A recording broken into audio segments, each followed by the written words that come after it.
Bismillahirrahmanirrahim. Assalamualaikum warahmatullahi wabarakatuh. Waalaikumsalam warahmatullahi wabarakatuh.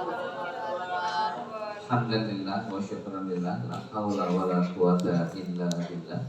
Syahadatan an la ilaha illallah wa syahadatan anna Muhammadar Rasulullah. Allahumma salli ala sayyidina Muhammad wa ala ali sayyidina Muhammad fil alamina innaka Hamidum Majid. Amma ba'du. Kaifa halukum? Alhamdulillah, mudah-mudahan Allah Akbar. Nu'aidu marah ukhra. Kaifa halukum? Alhamdulillah, mudah-mudahan Allah Akbar. Takbir. Allah Akbar. Sallu ala nabi. Allahumma sholli wa sallim wa barik alaihi. Subhanallah, alhamdulillah, wa la ilaha illallah, Allahu akbar. Afwan ukallimukum Indonesia hatta tafhamuna bi asra'a ma yumkin ala ma wajaba alaina an nata'allama min hadzal kitab syahir, yakni kitab Jalalain. Walidzalika sa'unbika bi kalamin sahlin wa sarahin, yakni bil lughah al-Indonesia. Wa hadha asif jiddan li an atakallama amamakum bil lughah al-Indonesia, yani ala al-aqal, yani atakallamu bil lughah al-arabiyyah aw Indonesia ala al-aqal, yani. Nah, fahimtum ala hadha?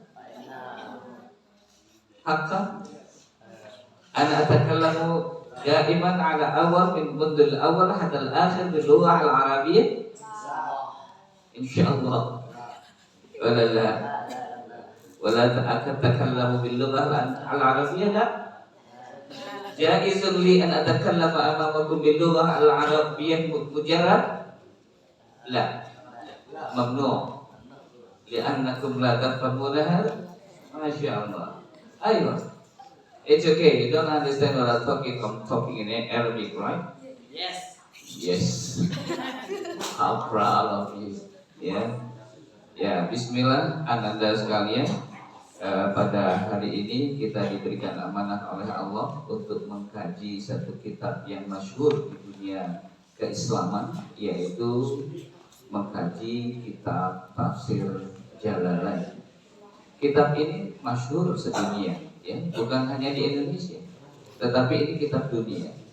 Karena memang bukan hanya dikarang oleh orang Indonesia, tetapi memang dikarang oleh dua ulama, guru dan murid, ya, Imam Jalal al-Mahalli sebagai guru, kemudian dilanjutkan oleh santrinya Imam Jalal As-Suyuti. Ya, ini harus ananda mulai sekarang bertanya kepada dewan guru yang lain atau antum cari di perpustakaan, karena kita sebagai generasi Islam yang akan menghadapi masa 10.0, bukan hanya 5.0, ya, tetapi 10.0, dan kita akan segera memasuki dunia AI, artificial intelligence. Ini harus kita persiapkan secara kuat, karena kalau kita tidak kuat secara intelijensia, maka kita akan dibohongin oleh robot-robot yang akan menguasai kehidupan kita. Ya. Bahwa pada saat ini sudah ada robot yang dimasukkan memori how to be a human being. Ada sensor motorik yang kemudian dimasukkan ke dalam robot-robot AI ini tentang behavior, perasaan, kebiasaan, perilaku manusia, emosi manusia, sehingga mereka diciptakan sebagai makhluk robotik yang punya adab etika yang sangat tinggi, dan mereka akan menolak segala sesuatu yang tidak sesuai dengan itu. Bayangkan kita manusia mengejar ilmu pengetahuan, robot yang tercipta dari pengetahuan manusia diberikan sensor tentang perilaku. Subhanallah. Jangan-jangan kita kalah daripada robot-robot AI. Na'udzubillah min bukan masya Allah. Na'udzubillah min masa kita kalah dari ciptaan manusia? Kita ciptaan Allah. Tetapi sebuah keniscayaan, kalau kita tidak aware terhadap perkembangan yang Allah berikan kepada kita dengan dunia digital, apalagi di depan tiara tidurnya nikmat sekali, ya, maka tidak bisa mengejar intelligence artificial intelligence gitu. Lah kalau kita di bawah kemampuan kita daripada AI, artinya kita akan selalu dalam kondisi tertindas,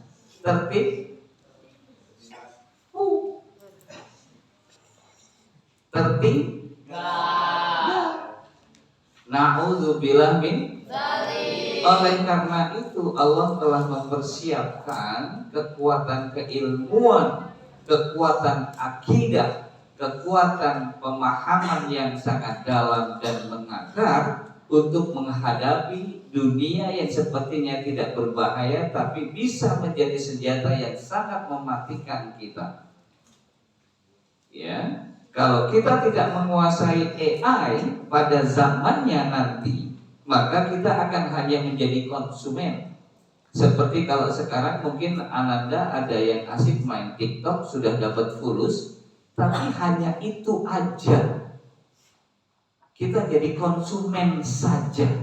Seharusnya ketika kita main TikTok, kita tahu caranya TikTok bekerja, maka kita harus menciptakan, meng-create algoritma TikTok dengan gaya kita sebagai santri. Siap? Tidak? Berani? Tidak? Caranya berani bukan bodoh nekat.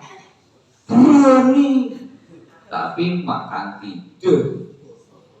Berat urusannya. Bisa dipahami?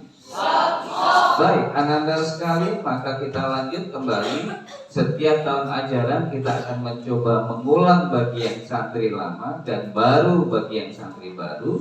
Kita awali dari surah Al-Baqarah ayat pertama.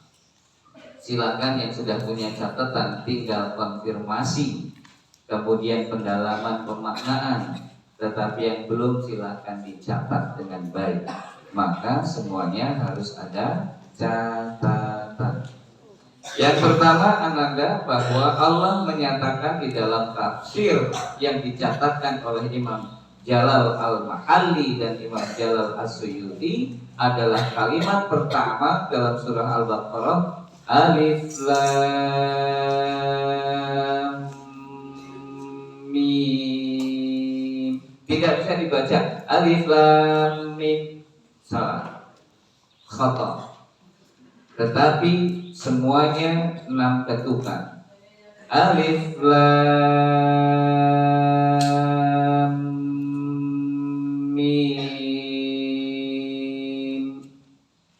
Bisa dipahami? Wahid Isnan Salasa.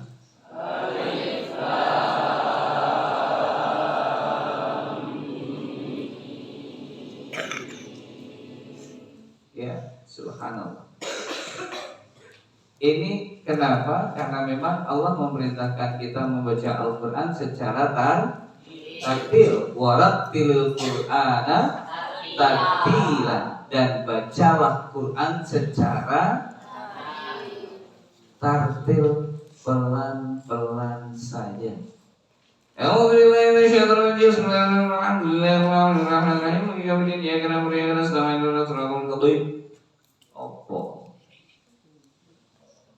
Ya, harus tartil. Alif Lam Mim. Bismillahirrahmanirrahim. Baik. Alif Lam Mim ini semua ulama tafsir mengatakan ini adalah 3 huruf yang sangat amat luar biasa.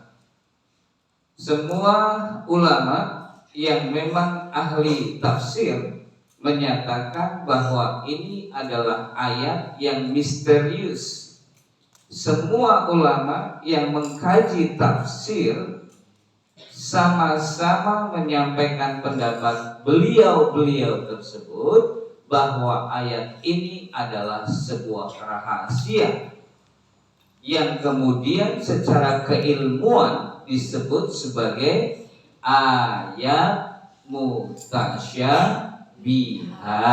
Apa?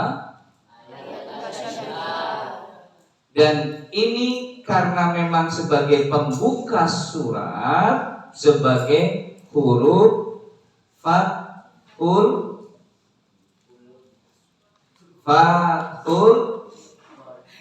surah. Ya, inilah huruf apa yang mutasyabihat sebagai pembuka surah. Keagungan dari 3 huruf tersebut yang kemudian membuat para musuh-musuh Islam pada zaman Nabi Muhammad sallallahu alaihi wasallam hingga detik ini mereka terpesona dan tidak mampu mencari kelemahan Allah melalui Al-Quran.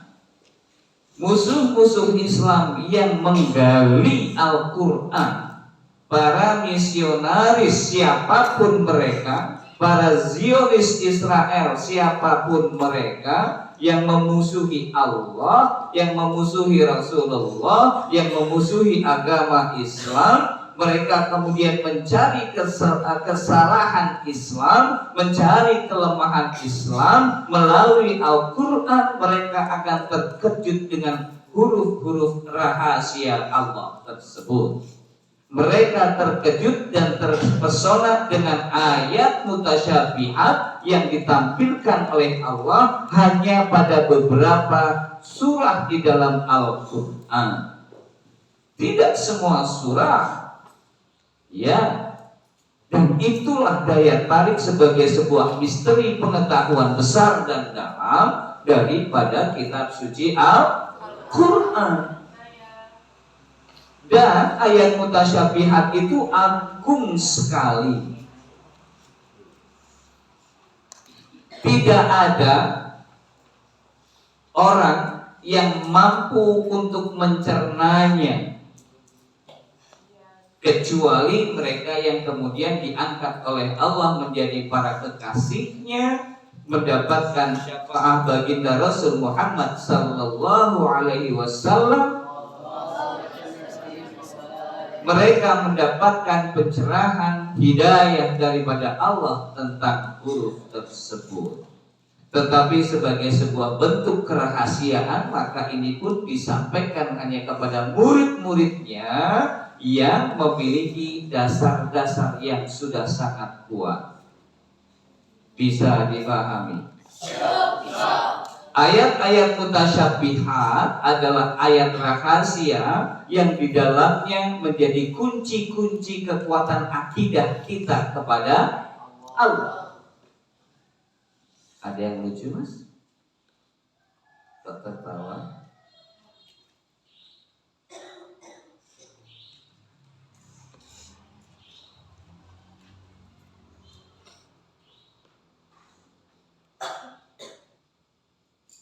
I'm seriously. Gak usah nengok temannya. Ini ngaji Quran ketawa-ketawa, subhanallah. Ya. Maka alif lam mim di dalam tafsir Jalalain oleh Imam Jalal Al-Mahalli dan Imam Jalal As-Suyuti dikatakan, silahkan ditulis. Neng, yang melihat temannya sudah pindah alam, tolong dibangunkan untuk kembali ke alam kita, ya.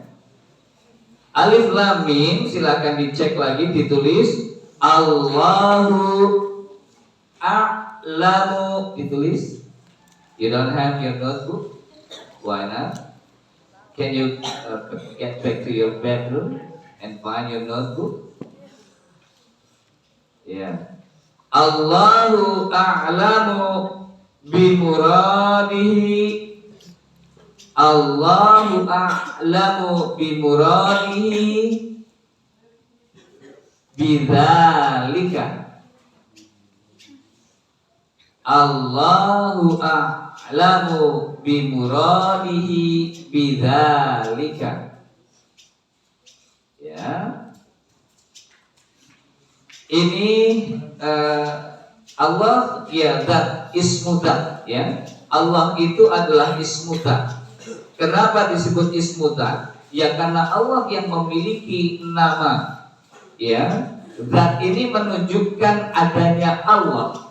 Zat ini bukan berarti seperti kita dalam bahasa Indonesia ada zat padat, ada zat cair, ya, ada zat gas dan lain sebagainya. Bukan. Tetapi ismu zat ini adalah subhanallah. Allah mengirimkannya, mereka ikut ngaji sama kita. Ya.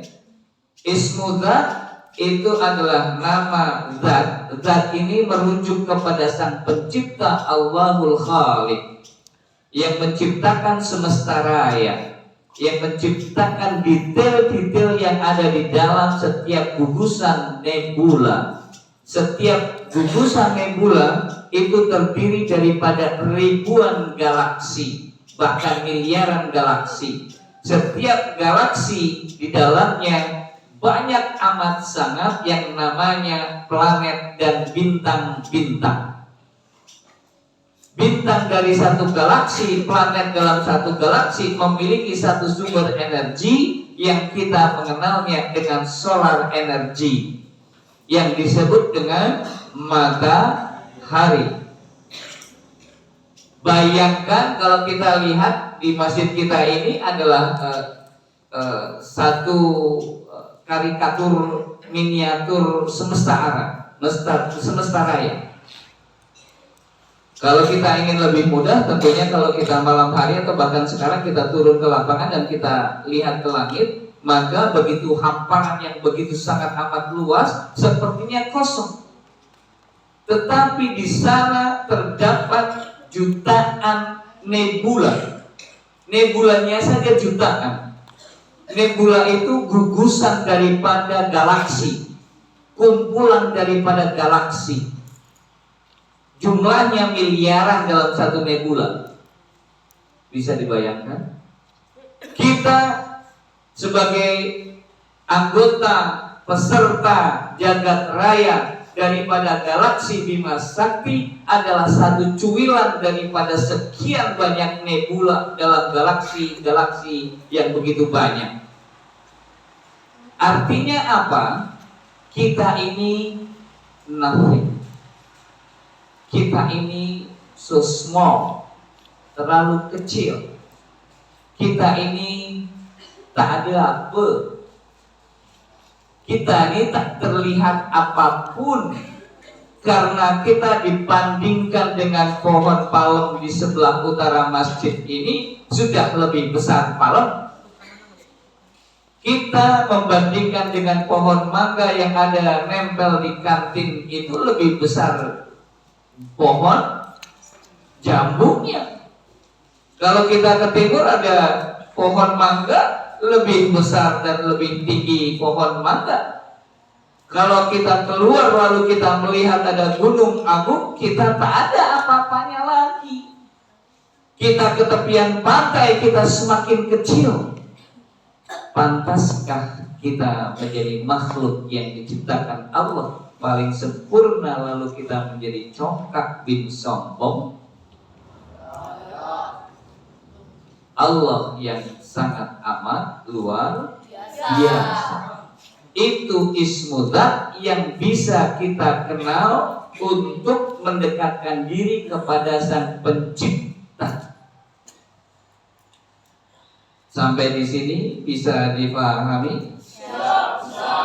Allahu a'lamu. Ini bentuknya dari alima ya'lamu, tapi ini isim tafdhil, keunggulan, yang lebih unggul, lebih baik, lebih jelas, lebih tinggi.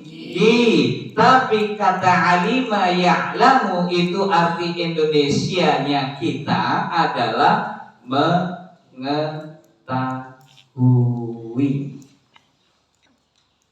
Mengetahui. Maka sebagai ismu tafdil, a'lamu diartikan bahwa Allah a'lamu, yang paling tahu.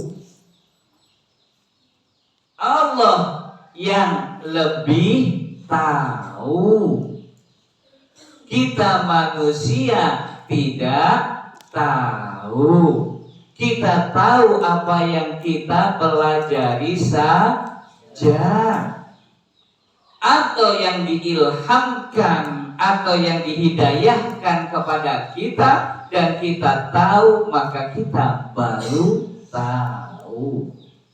Tetapi Allahu a'lam, Allah yang lebih mengetahui, Allah yang paling mengetahui zahiran wa batin, yang terlihat oleh mata kita, yang tersentuh oleh kulit kita, yang terdengar oleh telinga kita, yang terkecap daripada lidah kita, yang terasa dari perasaan hati kita.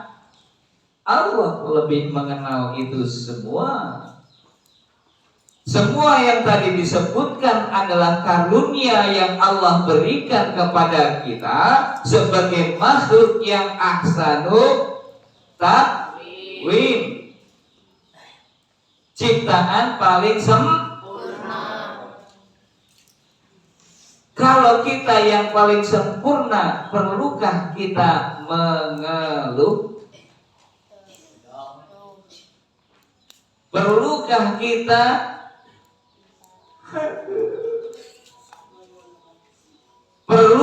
kita tak ada. Karena Allah sudah ciptakan kita sebagai makhluk yang paling sempurna. So what itulah. Fabi ayyi ala'i rabbikuma tukadziban. Mane bro, yang kurang dari nikmat aneh Allah. Kalau bahasa anak-anak milenial mah, ada yang kurang bro. Kagak sis, kagak ada yang kurang. Cuman kita kadang perasaannya terlalu sensitif. Kata kalian mah sensi. Kunaon teh sensi, baper. Kue lemper mah enak, kalau baper nggak ada enaknya. Allahu a'lamu, apapun yang kita bisa cerna dengan pikiran kita, kita tangkap dengan badan kita, kita rasakan dengan perasaan kita, itulah yang terlahir. Tetapi Allah menciptakan sesuatu yang tak bisa kita tangkap, yang tak bisa kita lihat kasat mata, yang hanya Allah yang perlu kita yakini. Itulah yang gaib. Allah mengetahui kedua-duanya karena Allah yang menciptakannya. Ustaz, ada nggak di antara lahir dan batin, yang gaib maupun yang zahir? Ada nggak yang di antara keduanya? Biasa. Allah juga sangat amat luar biasa menciptakan yang abu-abu, sehingga kita diberikan oleh Allah kesempatan untuk mencerna yang baik adalah baik, yang buruk adalah buruk, untuk bisa kita ambil mana sikap kita. Abu-abu tidak boleh. Fine. Bimuradihi, dengan muradihi. Murad kata asal kata dari aroda, yuridu, keinginan, kemauan. Tapi Allah sebagai ismu zat yang menciptakan semesta raya zahiran wa batinan, Beliau Allah adalah pelaku, maka menjadi muradi. Muradun, pelaku, pemilik keinginan. Hi-nya Allah, bimuradihi, dengan keinginannya sendiri. Kita tidak akan pernah bisa menebak. Jangankan Allah, antum bersahabat karib satu dengan yang lainnya, makan satu piring, tidur satu kamar, masuk belajar dalam kelas yang sama. Apakah antum tahu detak hati, perasaan dan pikiran teman sahabat itu? Karena kita terbatas terhadap yang terlihat dan yang terbiasa. Sedangkan Allah yang menciptakan kita tak terlihat, tak tersentuh, asa tak terbina, tak terpecahkan. Bagaimana sanggup kita mengetahui keinginan Allah?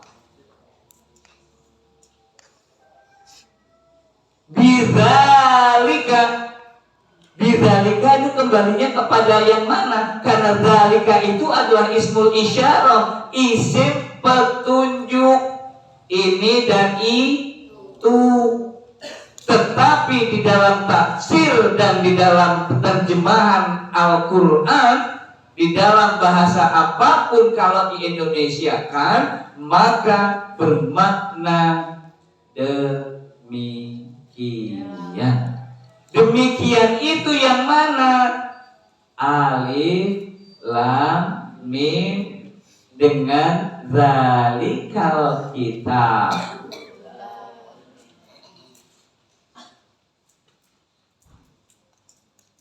Bisa dipahami? Ya, bisa. Saking memahaminya, pindah ke alam yang lain. Semoga Allah memberikan petunjuk bagi kita. Semoga Allah memberikan kekuatan lahir dan batin untuk kita mempelajari yang Allah berikan kepada kita. Ada pertanyaan?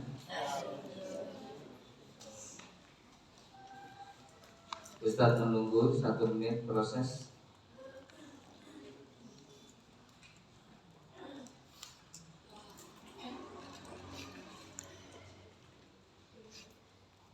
Is there any question? Kalau hunaka soal?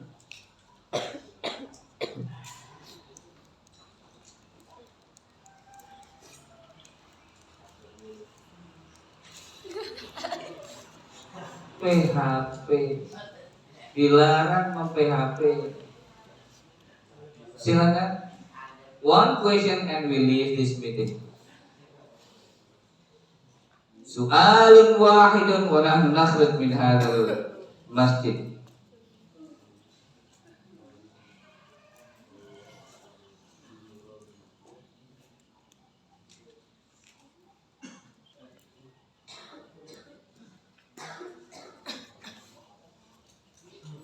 Hayya, jangan bisyara. Ya.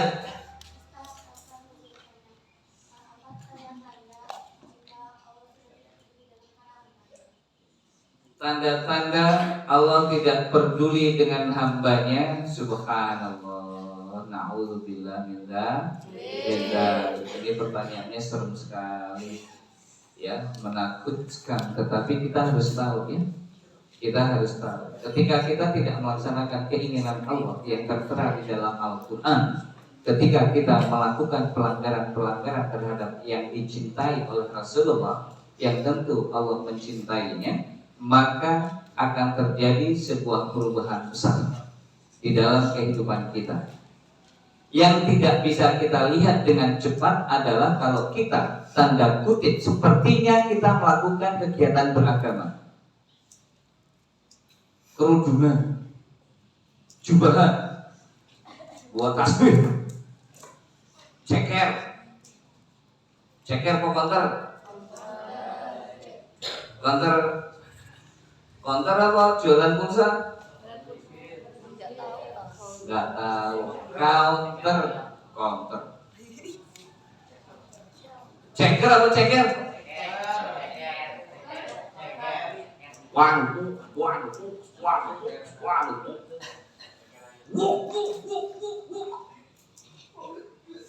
Bagaimana kita mengucapkan Allah menjadi wok?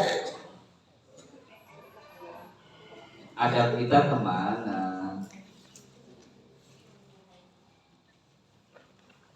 La ilaha illallah, kita dengar orang lalu ikut-ikutan. La ilaha illallah, la ilaha illallah, la ilaha illallah.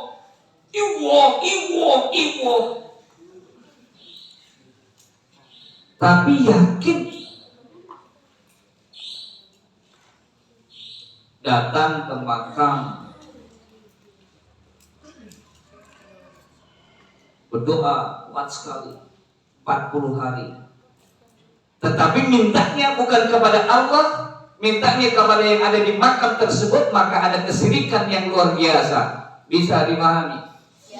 Ketika orang yang kemudian seperti ini diangkat derajatnya oleh Allah, status sosialnya semakin tinggi, dikenal oleh masyarakat, ya. Lalu datang orang minta pertolongan, saya sakit, sembuh. Ada orang datang, oh yai saya sakit, sembuh. Semakin tinggi, semakin gemeh, gampang, chill.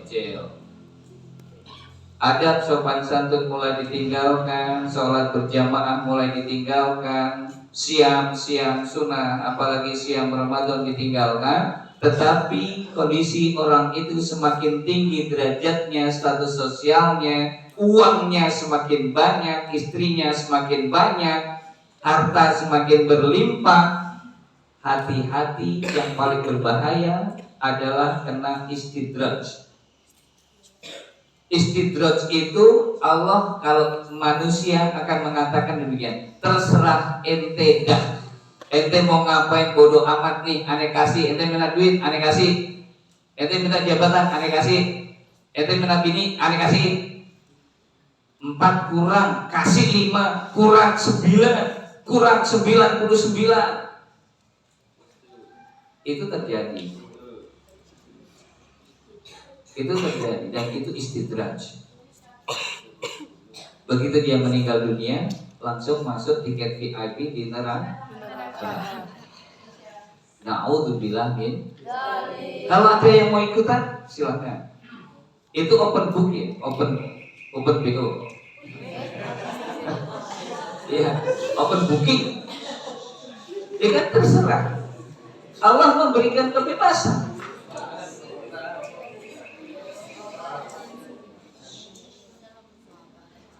Ingat, Rasulullah itu bersusah payah dari kecil. Dan Rasulullah tidak pengen sembuh, tidak. Apalagi sembuh, enggak. Rasulullah diludahin, astagfirullahaladzim, ya Allah, orang ini belum tahu. Ketika di Taif, bayangkan seorang nabi, beliau jalan dilemparin oleh anak-anak kecil, sudah terluka. Beliau senyum, nah jangan itu menyakiti orang. Orang gila, ya Allah kira. Semakin berjalan, semakin anak-anak yang dewasa semakin menghina beliau, semakin yang dewasa semakin melukai beliau. Beliau terus berjalan. Antum tahu itu. Beliau tidak meninggalkan dendam sedikit pun. Bahkan ketika malaikat Jibril dan malaikat penunggu gunung Turisina turun, ya Nabi, izinkan saya menghancurkan mereka, saya akan tutup mereka kaum Taif dengan gunung Turis. Apa jawaban baginda Rasul? Engkau tidak tahu malaikat, kenapa mereka begitu? Mereka nggak tahu yang saya bawa. Mereka nggak tahu ini perintah Allah.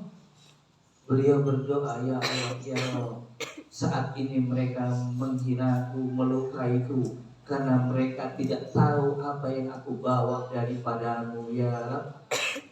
Berikanlah mereka hidayahmu, jadikanlah mereka pejuang-pejuangmu. Demi Allah, demi Rasulullah, detik ini Taif adalah pensuplai makanan, sayuran, buah-buahan untuk seluruh kota sekitar Mekah dan sekitar. Dan Taif menjadi tujuan wisata yang digandrungi oleh masyarakat dunia muslim. Bahkan non-muslim yang melihat wisata yang ada di Taif tidak akan pernah tidak untuk datang ke sana. Subhanallah. Ya. Artinya ketika kita dibiarkan oleh Allah sembarangan tapi kita dapat rezeki melulu, memaki orang, membenci orang, tapi kita dapat rezeki melulu, hati-hati. Itu istidraj. Na'udzubillah min dzalik. Semoga Allah melindungi kita dan kita dilindungi oleh Allah zahiran wa batinan. Semoga antum semua diberikan kekuatan lahir batin untuk mencetak prestasi yang lebih baik, lebih baik dan selalu lebih baik. Hayya bina nahtatim bi kalamin hamdan lillah wa kafaratul majlis.